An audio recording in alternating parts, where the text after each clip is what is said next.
Institución de Asistencia Privada presenta El lado humano del periodismo, un servicio de anunciación, comunicación altruista, compromiso y servicio. Hola, ¿qué tal? ¿Cómo están todos ustedes? Me da mucho gusto saludarles. Esto es Anunciación TV y me da muchísimo gusto poder platicar ahora de soluciones. En el programa anterior, si ustedes checan en nuestro canal de YouTube de videos Anunciación Espacio FPA, verán una entrevista con Fundación Casa de Santa Hipólita. Sus representantes vinieron, nos platicaron de la situación que viven los niños en albergues, en casas hogar. Son cientos, miles de niños en México que viven en esa situación, lejos del ámbito familiar, separados de sus padres por distintas circunstancias. Yo les preguntaba mucho sobre el tema de la prevención y parece que la prevención en estos casos ya es a largo plazo, cuando se propone que los niños estudien, se les beca, se les instalan bibliotecas, entonces se espera que cuando ellos decidan ya por su vida, ya en la edad adulta, tendrán matrimonios unidos, familias felices, pero ¿cómo prevenir que los niños se separen de los padres?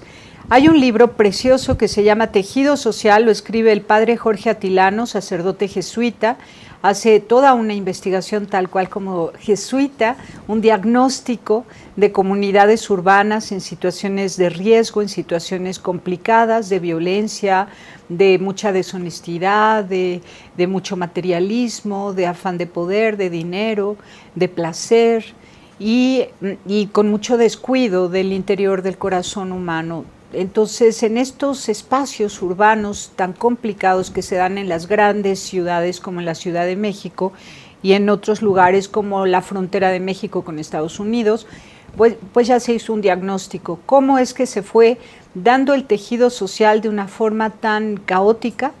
Y cómo es que de estos ambientes surge la fragmentación familiar y luego cómo curar, cuál es el programa que se propone. Así que te doy la bienvenida, padre Jorge Atilano González. ¿Cómo estás? ¿Qué tal, Tere? Buenos días, gracias por la invitación a Anunciación TV.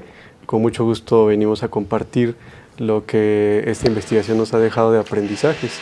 Ahora que tenemos este libro, qué interesante, que se llama de verdad, Reconstrucción del Tejido Social, una apuesta por la paz, que lo coordinamos dos jesuitas, el padre Gabriel Mendoza y un servidor.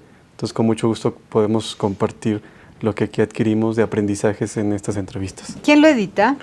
Mira, esa edición se hace entre el Centro de Derechos Humanos Miguel Agustín Pro, entre la Universidad Iberoamericana de Puebla, la Fundación Loyola, CRS y la provincia mexicana de la Compañía de Jesús. Ya, acá tenemos en la contraportada, Provincia Mexicana de la Compañía de Jesús, Jesuitas por la Paz, Centro Pro Derechos Humanos, Miguel Agustín Pro Juárez. La verdad nos hará libres, es el lema de la Universidad Iberoamericana de Puebla, que también participa, Fundación Loyola y Catholic Relief Services. ¿Esta organización? Es de la Iglesia Católica de Estados Unidos, que son los obispos que tanto la Fundación como CRS son los que nos han ayudado para el financiamiento de la elaboración de estos diagnósticos.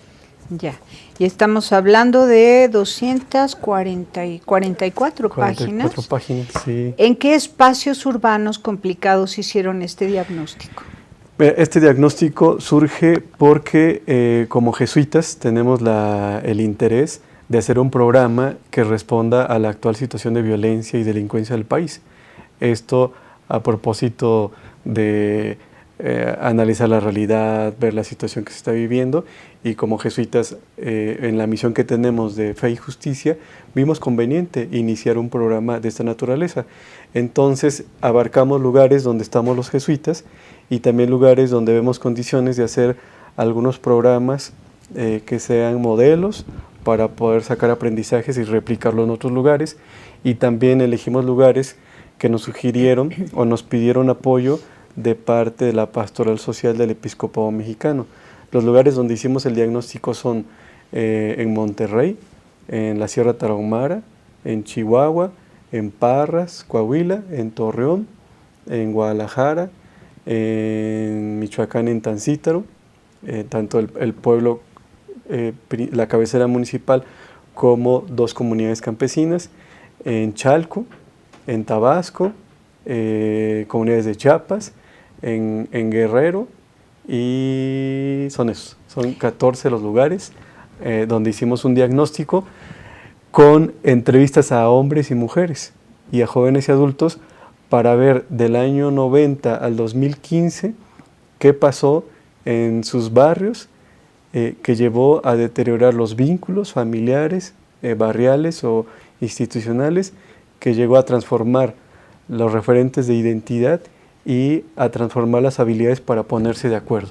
De eso trata la investigación que hicimos. Qué interesante, Bárbaro, qué buen trabajo, porque nos cuentas la historia de 1990 a 2015, que es la época donde surgen cambios abruptos en la forma de relaciones humanas a nivel familia, comunidad, etcétera, ¿no?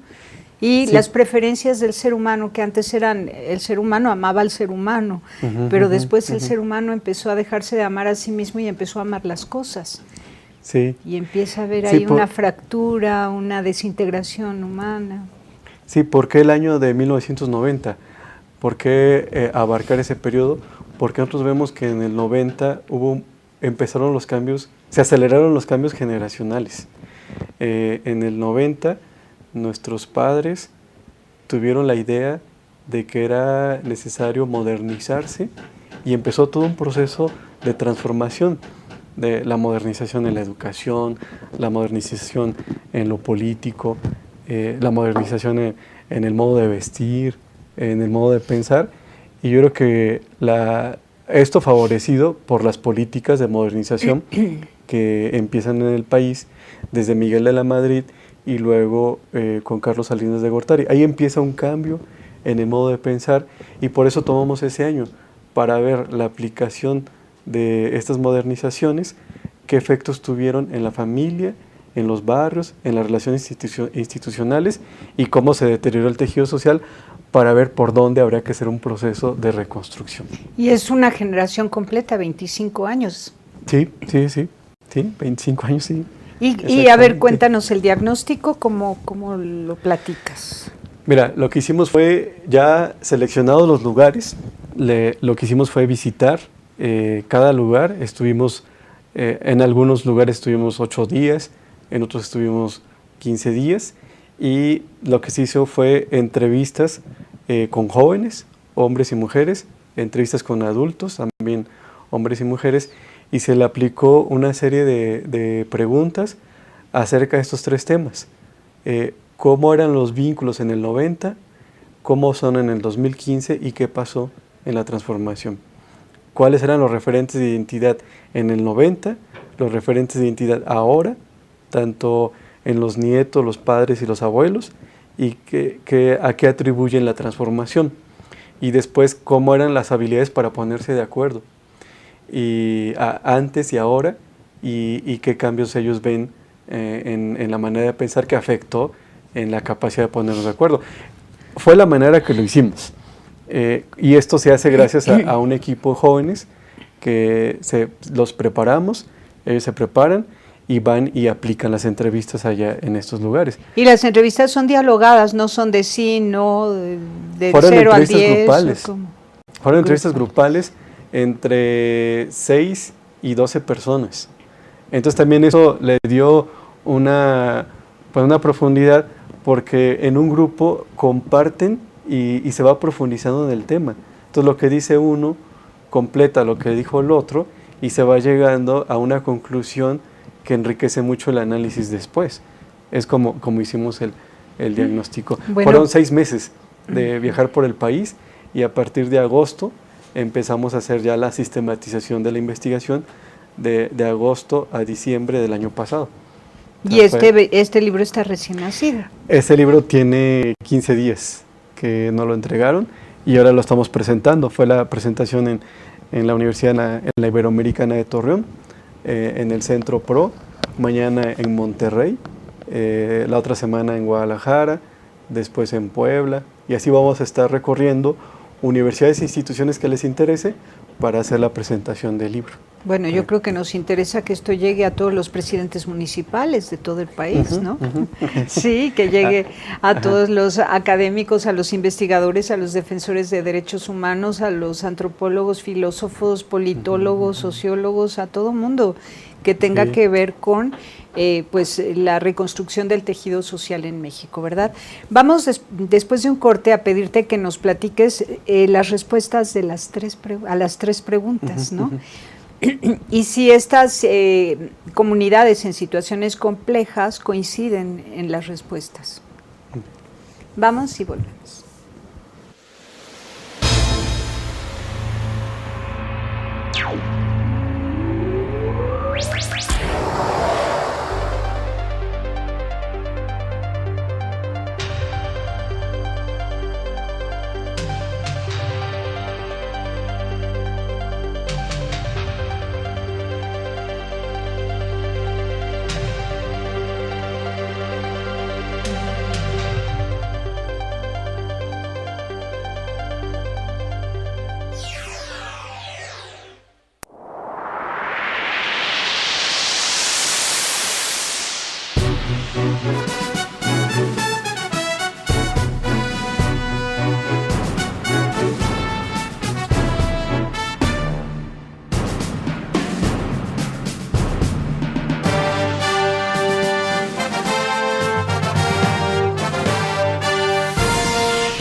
Bueno, al fin tenemos una solución, así ya, trazada.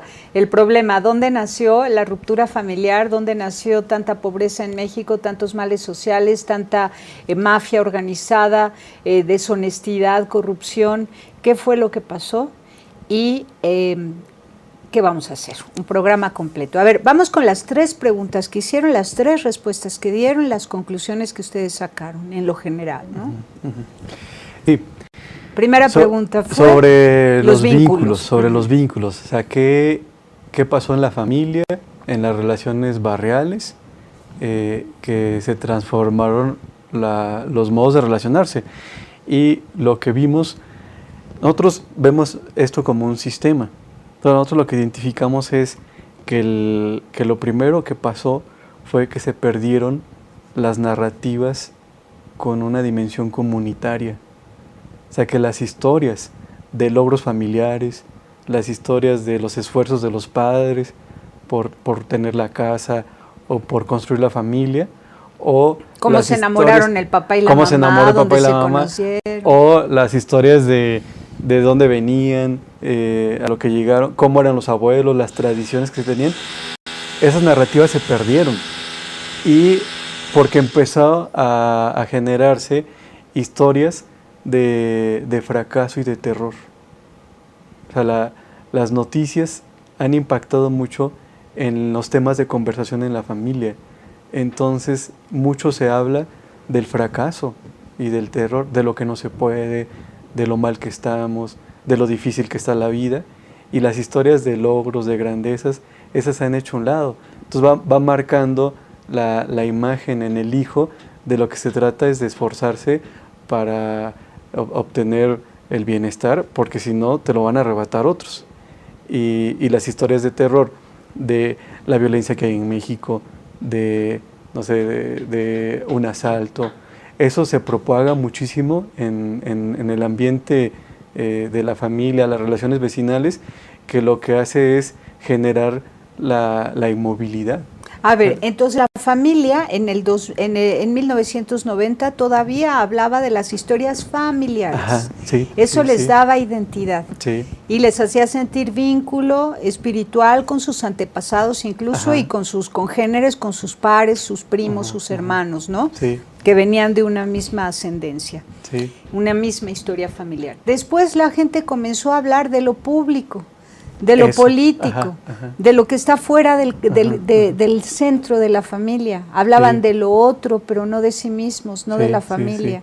Sí. No de lo que le pasa al papá, la mamá, al abuelo, de lo que vive el hijo, el primo, el hermano, sino que empezaron a hablar de las noticias, de los noticieros, digamos. Y entonces fueron perdiendo el vínculo íntimo, porque entonces ya su vinculación era impersonal, porque hablan de terceras cosas que nada tienen que ver con sus propias cosas. Eso es un elemento que encontramos. El otro elemento es que la vida se ha hecho más cara, y eso ha obligado a que cada vez más integrantes de la familia tengan que salir a trabajar. Entonces, con la salida al trabajo con mayor horas del padre, o la salida al trabajo de la mamá o del hijo mayor, también perdió el espacio de encuentro. El espacio de encuentro donde podían compartir la vida personal, los tiempos para comer o los tiempos para descansar juntos se fueron disminuyendo. Y eso, decimos, bueno, ¿eso qué efecto tiene a nivel social o a nivel político? Pero eso hizo que no se transmitieran las historias donde daban un sistema de valores a los hijos. Se fue perdiendo. Entonces se quiso compensar esa pérdida de espacio, de comunicación, de cariño, con la capacidad de acceder al bienestar o al consumo. Entonces el sentimiento de culpa del papá de que descuidó al hijo, o la mamá que descuidó al hijo, les resulta un sentimiento de culpa que lo tratan de compensar con las cosas. Es decir, mira, no he estado estos días, pero te traje esto. No hemos podido platicar, pero mira, vamos al cine, o ¿por qué no vamos a comer? Entonces, eso ha propiciado que se vaya perdiendo la calidad de la comunicación, y a la larga, la pérdida de ciertos valores comunitarios o familiares, que son fundamentales para el respeto al otro y para la buena convivencia en el entorno donde estoy. Eso en cuanto a los vínculos. En cuanto a los vínculos. Ahora vamos con la identidad. Los referentes de identidad. En cuanto a referentes de identidad, nosotros vemos que para los abuelos la referencia estaba en las autoridades. O sea, para los abuelos eran importantes las autoridades, tanto de la iglesia como del partido político, como del gobernante en turno. Había una referencia hacia la familia, era muy importante la familia. El apellido, el abolengo, la historia familiar. La historia familiar, eso era muy importante también como referente, y el esfuerzo en el trabajo. Vemos como esos tres grandes referentes, que después para los padres le van dando el acento más en el trabajo. En el trabajo va viendo la referencia a familia, pero está más fuerte hacia el trabajo, y el trabajo para que los hijos no sufran lo que ellos sufrieron. Es la historia, ¿verdad? Yo quiero que mi hijo no sufra lo que yo sufrí. Y con eso, a la larga, fue restando tiempo de convivencia, pero además y posibilidades complejo, de valores. Sí. Complejo, porque si tu papá te dice, quiero que seas todo menos lo que yo fui, ¿no? Entonces, está negando su identidad, está negándose su identidad y su precio, su valor como ser humano, y crea un complejo en los hijos y un menosprecio de los hijos a los padres, ¿no? Sí, sí, es sí. que no quiero que seas como yo, entonces ¿como quién, no? Sí. ¿O qué?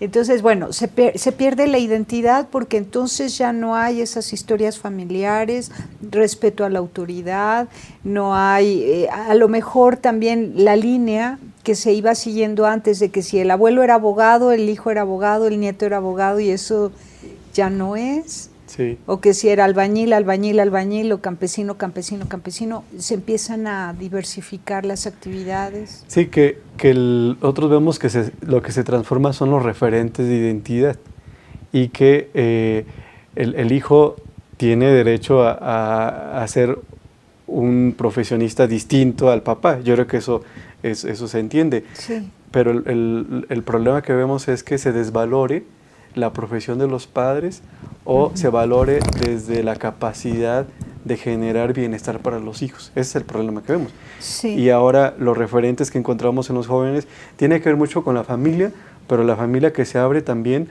a los amigos. Eso es una cosa muy, muy positiva. La familia no solo tiene que ver con la familia sanguínea, sino con la familia electiva. Después tenemos los referentes hacia el consumo.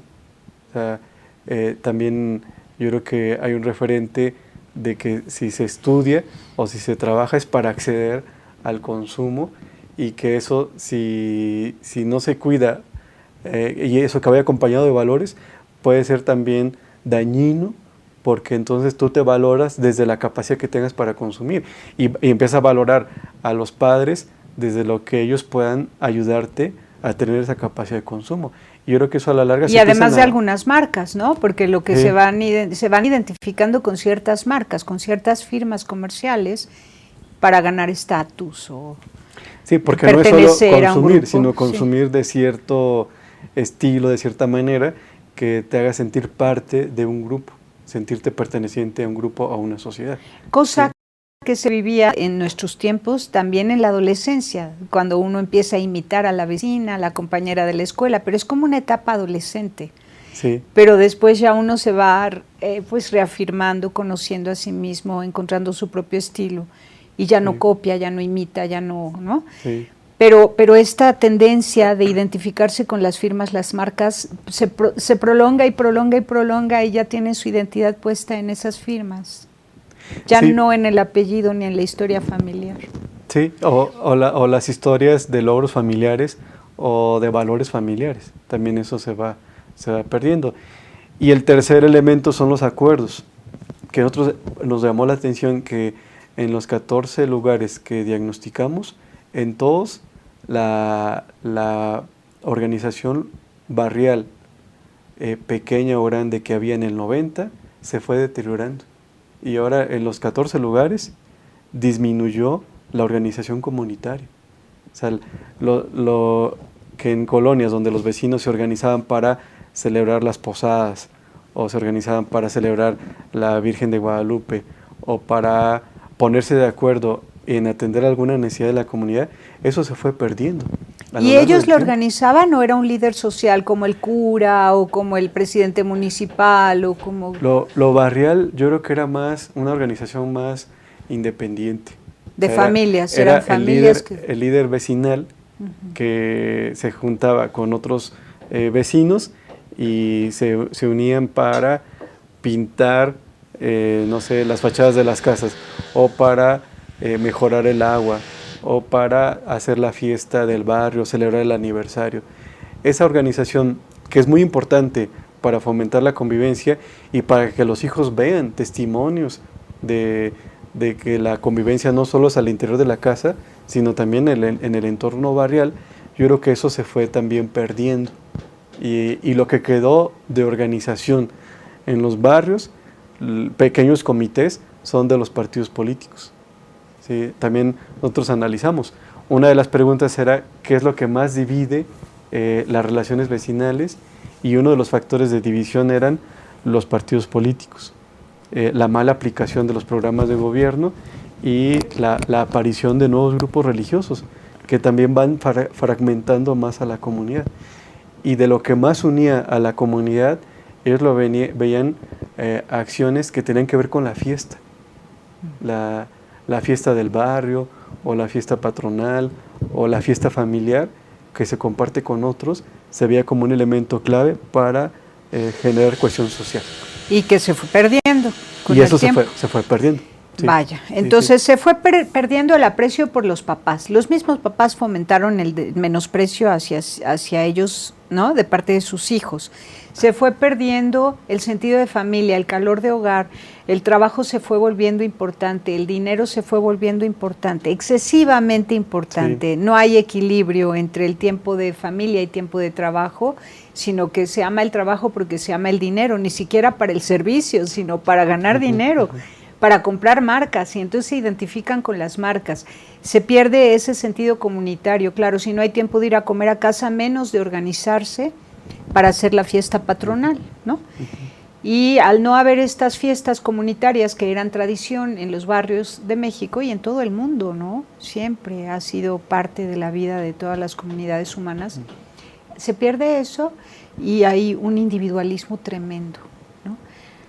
Y claro, estando gente tan desolada, es fácil cualquier cosa, de cualquier propuesta que le haga sentirse perteneciente a, ¿no? Sí. Vamos a un corte y vamos con la solución. Entendemos el problema y ahora vamos con la solución. Gracias a los jesuitas y que está con nosotros el padre Jorge Atilano González. Volvemos.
Reconstrucción del tejido social, una apuesta por la paz. Vamos con la solución. ¿Nos platicas?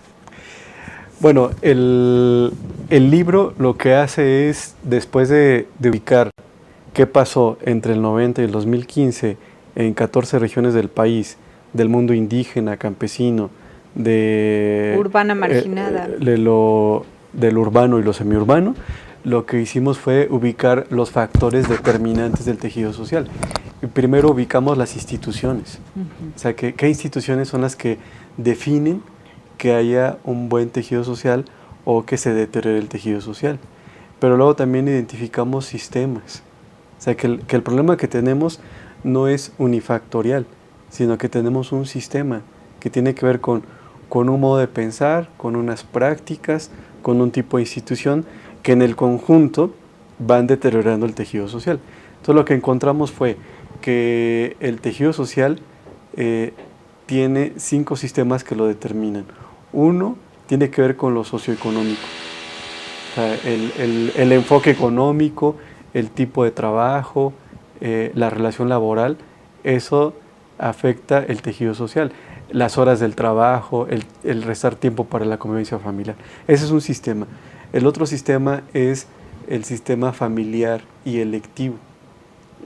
Las relaciones familiares y las relaciones con las personas que son tus amistades. Eso también es un elemento, porque la familia va forjando un modo de pensar y un sistema de valores, que cuando se deteriora la familia, también se deterioran el perfil, el valor, la cosmovisión de la persona. El tercero es la educación.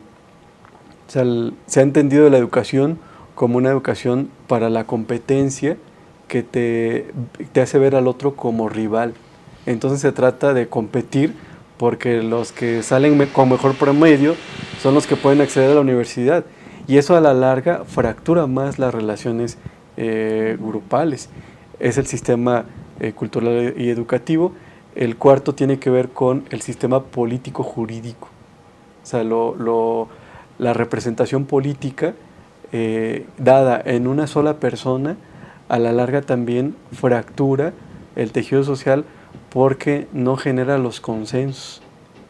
Para que conserves tu cierta armonía, necesitas consensar. No radicalizar tus posturas. No radicalizar, ni imponer, ni decidir por ti mismo, sino es necesario escuchar, dialogar y consensar qué es lo mejor para la comunidad, no lo mejor para ti. Entonces, ese es otro, el cuarto factor. Y el último es el tema del sentido. O sea, las significaciones comunes de sentido, que es el quinto elemento que lo vemos clave para articular los otros 4. Desde este análisis ubicamos nosotros 5 componentes para un programa de reconstrucción del tejido social que se pueda aplicar tanto en el ambiente indígena, campesino, la ciudad o lo semiurbano. Y en esa propuesta tenemos 5 elementos. La primera es el trabajo por la reconciliación familiar. O sea, se necesitan hacer procesos que favorezcan la comunicación al interior de la familia, que ayuden al diálogo intergeneracional. El segundo elemento... ¿Y ahí quién tendría que ver para introyectar esa propuesta o esa iniciativa, estrategias, métodos? La escuela, por ejemplo, es que mandar tareas a casa a los niños con alguna estrategia para... Es que en el primer sistema ubicamos a la familia, en el segundo ubicamos la escuela, que le llamamos educación para el buen convivir. En el tercero tenemos lo político, que le llamamos los gobiernos comunitarios, que su práctica cuide la cohesión social.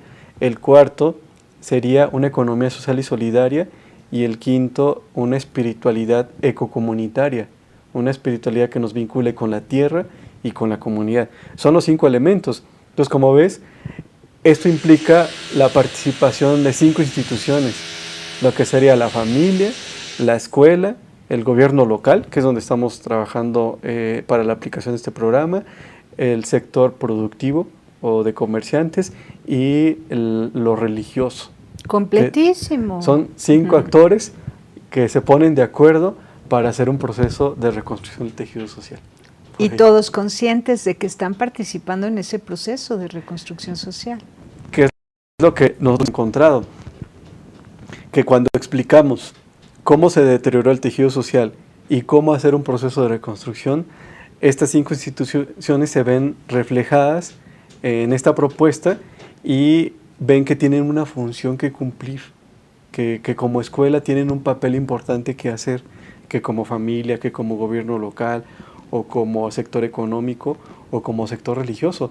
Y eso hace que sea una propuesta incluyente, que ven rumbo a la misión que ya tienen y por dónde podrían articularse para construir la armonía que se perdió, se fracturó, por un modo de pensar que nos hizo muy individualistas. Ya llegaste tú a 2 comunidades a aplicar, a iniciar la Ajá. aplicación del programa, Ajá. ¿no? ¿Qué es lo primero? ¿Haberlos juntado en una reunión de trabajo a una jefa de familia, al párroco, al dueño de la tiendita de la esquina? ¿Cómo hiciste en cada barrio? Sí, esto lo hicimos con un equipo. Entonces, nosotros vemos primero 3 pasos. El primer paso es articular actores. Hay que juntar a los maestros, juntar a los párrocos, a gobierno local, a padres de familia, a comerciantes, para ponerlos a dialogar y hacer un diagnóstico común. Porque cada quien entiende de un modo lo que ha pasado en el país. Y cuando comparten sus miradas, se hace un análisis más complejo, pero más profundo, que ayuda a entender qué nos pasó. Pero el diagnóstico tú ya lo habías hecho previamente. Sí, entonces llegas, les presentas el diagnóstico. Les presentamos un diagnóstico, pero también que ellos lo actualicen en su lugar. Lo nutran desde su perspectiva. Desde su experiencia, y que ellos pues lo puedan apropiar, pero con sus categorías. Porque esto, tú presentas un diagnóstico y no te dicen, sí, así fue. No, hay que volver a profundizar para que la gente lo complemente y se elabore algo más apropiado para ellos. Y el tercer elemento es hacer un proyecto común. O sea, ya viendo que hay una problemática común, ahora vamos haciendo un proyecto común que nos haga articular en torno a una misión común, que es reconstruir el tejido social. Y te platico un caso.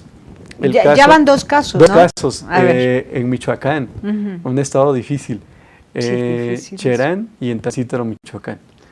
En Tancítaro, este proyecto empezó después de que se dio una situación difícil en el municipio.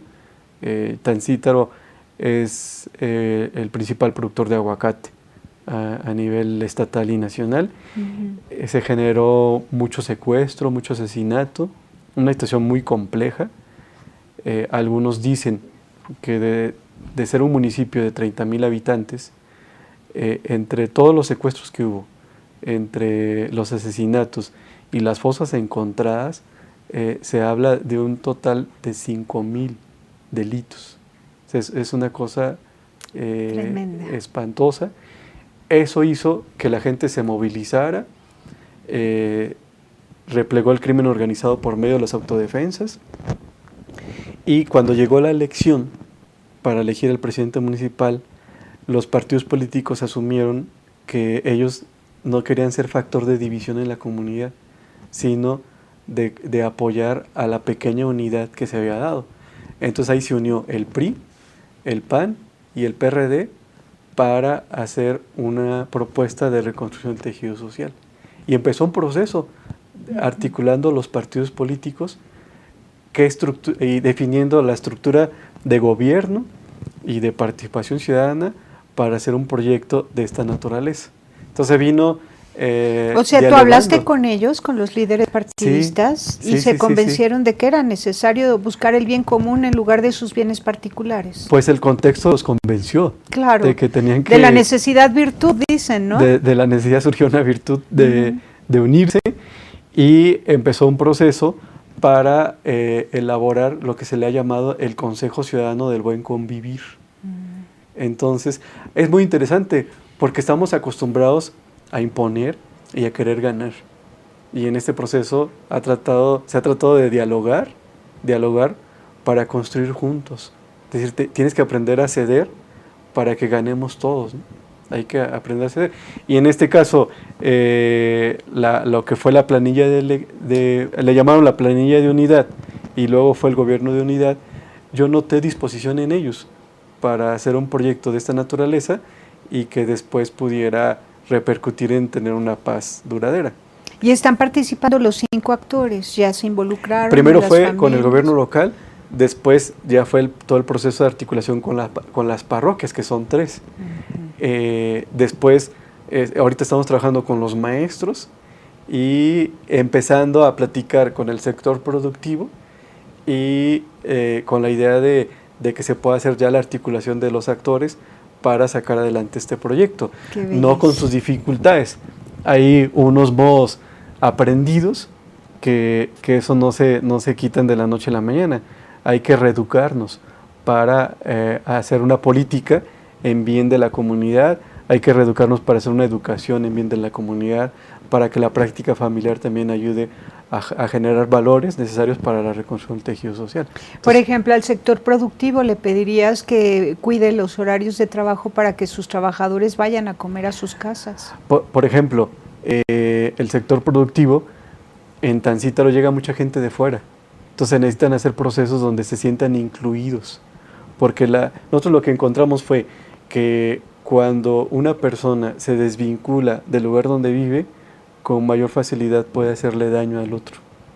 En cambio, cuando se siente parte de la familia, parte del barrio, parte de la comunidad, se genera más respeto hacia el entorno. Entonces, mucha gente que llega de fuera, es necesario que lo sepa integrar, no solo económicamente, sino en el barrio, en la comunidad, para que pueda ser un factor de servicio, de unidad, de respeto para la comunidad. Entonces les pediríamos que integren a los nuevos, que se favorezca los tiempos para la convivencia familiar, que ellos trabajan con personas, que tienen historias, que tienen sentimientos, y que eso es necesario poderlo atender para que se pueda generar un proyecto que a la larga lleve al buen convivir en su localidad. ¿Y la otra comunidad también de Michoacán? Y la otra comunidad se llama Cherán. Es una comunidad que para nosotros ha sido testimonio de cómo cuando se llega a una situación de violencia que es inaceptable, en este caso se dio a través de la tala de árboles. Así como en Tancítaro fue con el tema de secuestros, asesinatos, aquí fue la tala de árboles. Nos dicen que de 35,000 hectáreas, el crimen organizado taló 25,000 hectáreas. Entonces eso le dolió mucho a la comunidad, se organiza para replegar al crimen organizado, y lo que surge ahí es un proceso de recuperación de lo propio, de lo nuestro. Entonces decir, es que nos han impuesto instituciones, cuando nosotros tenemos nuestras propias instituciones, la fogata, la asamblea, la cocina comunitaria que le dicen la parangua, la fiesta, el altar. Tenemos nuestras propias instituciones, las comisiones, los consejos. Entonces más bien vamos a recuperar lo nuestro y tener un modo de gobernarnos a partir de lo propio. Y al final el gobierno federal reconoce que Cherán se lleve la elección por medio de sus y costumbres. Eso lo logra el pueblo organizado. Nosotros entramos porque la simple estructura política no en sí misma genera y rehace el tejido social.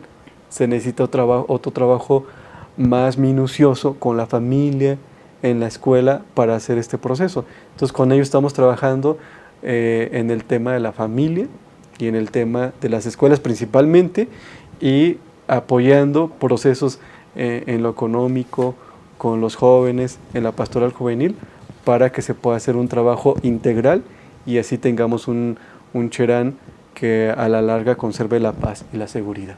Y dime, ¿ustedes quiénes son? O sea, ustedes son los jesuitas, pero todo tu equipo, ¿quiénes son? Aquellos que se infiltran en la comunidad, que hablan con los distintos actores, que guardan la calma, tienen paciencia y perseveran en ir creando estos vínculos y acompañando para llegar a acuerdos. ¿Quiénes son? ¿Qué son? ¿Voluntarios? Son jóvenes con los que hemos venido trabajando desde hace años, sobre todo en temas de pastoral juvenil, y que se sintieron movidos por la realidad del país y han querido desde su profesión aportar a la reconstrucción del país desde estas comunidades. Entonces son jóvenes voluntarios. ¿Se han ido a vivir a esas comunidades? Que se han formado y que se han ido a vivir. Hay un equipo allá en Tancítaro de 4 jóvenes y en Cherán también de 4 jóvenes, y aquí tenemos la oficina central donde somos 6 personas. Yo les digo jóvenes, pero pues son profesionistas más bien. ¡Qué bien! Los que están ahí.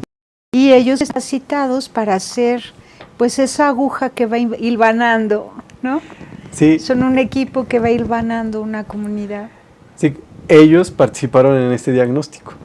y han participado en un proceso de formación para hacer un proyecto de esta naturaleza, porque no es tan sencillo. Se necesitan habilidades, primero, para comprender lo que pasa en el país de manera más integral y con una mirada también histórica, habilidades para entender la vida institucional e ir tejiendo estas relaciones, y también para aprender a hacer consensos. ¿Y qué son politólogos, antropólogos, trabajadores sociales, psicólogos sociales? ¿Qué son? Hemos buscado un perfil para cada eje de trabajo. Para gobierno comunitario son más abogados, para economía social y solidaria administradores o ingenieros, para el tema de educación pedagogos o educadores, para el tema de la reconciliación familiar psicólogos. Es lo que estamos buscando, y entre los 4 atienden el tema espiritual, con su experiencia en la formación que han tenido en la espiritualidad ignaciana. Sí, qué bonito. Sí. Oye, pues te felicito, Jorge Atilano González, muchísimas gracias, de verdad. Es una joya este libro, lo vamos a leer con mucha atención, vamos a darle difusión y cuente con nosotros para lo que sea necesario. Sí, queremos que estas experiencias pues den pistas para ver como país por dónde hacer este proceso que tanto necesita México de reconstruir el tejido social, y es un aporte también para afinar más nuestros diagnósticos. Yo creo que si a veces hay políticas de seguridad fallidas, es porque ha habido diagnósticos fallidos, imparciales, mal hechos. Es que se hacen para respuestas con opción múltiple y eso no funciona. Y aquí son entrevistas grupales. Y que se necesitan, hay diálogo. Para atender el problema de la seguridad en México se necesitan proyectos a largo plazo. Sí. Y cuando el gobierno tiene un proyecto, quiere proyectos de 3 años o 6 años, entonces quiere respuestas más mediáticas, y eso a la larga no te resuelven un problema. Te pueden resolver una coyuntura, pero no las causas culturales y estructurales de la violencia en México. Sería muy bueno. Y con esto queremos aportar eso. Muy bien. Los medios de comunicación, los noticieros, los periódicos, ¿no? Han aportado tantos elementos para la destrucción de la familia, no porque el periodista quiera dar esa basura a manera de noticias, sino porque suceden las cosas y hay que denunciarlas, ¿no? Sí, sí, sí. Pero, ¿qué elemento agregarías al periodismo para que pudiéramos nosotros, al mismo tiempo que denunciar, no perder de vista la necesidad de invitar a la familia, la que ve ese noticiero, a que se reúna en familia, se tome un café, parta un pastel, vayan a una peregrinación, hagan fiesta, no sé? Sí, o sea que yo creo que el periodismo tiene la misión y se siente convencido de transmitir lo que sucede en el país, pero yo creo que sí ayudaría mucho que hubiera una comprensión, una mejor comprensión de lo que nos está pasando en México. Yo creo que el narcotráfico o el crimen organizado solo es el chivo expiatorio de un problema más grave en el país. Y o sea, el problema no está ahí, el problema es más profundo, es un modo de pensar que se impuso en México, un modo de organizarnos socialmente, que es lo que ha generado toda esta fragmentación del tejido social, donde el crimen organizado o el narcotráfico solo es un síntoma, pero la raíz está más profunda. Es un modo de organizarnos socialmente, y que es lo que es necesario comprender para que si queremos denunciar o si queremos analizar, vayamos más allá de lo que está pasando. Y eso implica dejar aprendizajes que nos dio a veces la misma universidad para tener unos nuevos modos de pensar y unas nuevas categorías para comprender el problema. ¿Y sí propondrías, por ejemplo, contar historias de amor, historias de familia, historias de vínculo, de identidad, de acuerdos? Yo creo que si queremos desmovilizar a México, sigamos transmitiendo noticias de terror y de violencia. Y si queremos que México se movilice para construir la paz, transmitamos historias de esperanza, donde la comunidad se está organizando para reconstruir la paz, como el caso de Cherán, como el caso en Chiapas. Hay muchas comunidades que están organizándose, recuperando lo propio para reconstruir la familia, el gobierno, la escuela, la comunidad. Entonces yo creo que ahí yo creo y que está la invitación.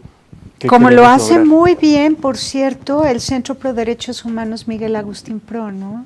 A través de Serapaz también, ¿no? Estos canales que son afines al nuestro y que están dando pues noticias de bien. Esperanzadoras. Esperanzadoras. Pues muchas gracias, un abrazo a todo tu equipo, Dios los bendiga siempre y cuenten con nosotros. Muchas gracias, Tere, gracias por invitarnos. Gracias. Y saludos especial a los equipos de Astero y Cherán que ya están dando su tiempo para poder contribuir a la construcción de la paz en México, y un agradecimiento a su esfuerzo y la comprensión de sus familias. Gracias, muchas gracias. Pásela bien haciendo el bien. Hasta la próxima. Sí hay soluciones. Aquí, en el portal informativo de Fundación para la Promoción del Altruismo, Institución de Asistencia Privada. El lado humano del periodismo. Un servicio de anunciación, comunicación altruista. Participa en Facebook, Todo México Somos Hermanos, y síguenos en Twitter, @somos_hermanos.